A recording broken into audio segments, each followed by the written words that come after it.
How to lock Netflix profile in mobile. Hi everyone, welcome back to the channel. In today's video I'll guide you on how you can lock Netflix profiles on your mobile, so make sure to watch the video till the end. In order to lock Netflix profiles on mobile, all you have to do is simply first of all go ahead and basically launch your browser, not the Netflix app but your browser, and just go to netflix.com.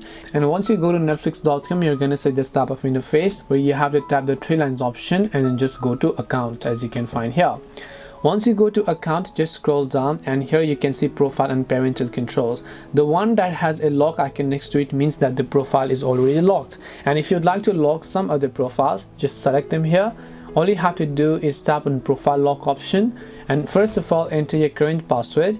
Once you enter your current Netflix account password, tap the continue and just check this box that says require a pin to access this profile, and now you can simply go ahead and then choose the pin you would like to use for this profile. Tap the save option. After a couple of minutes, when you open the Netflix tab, that profile is also going to get successfully locked.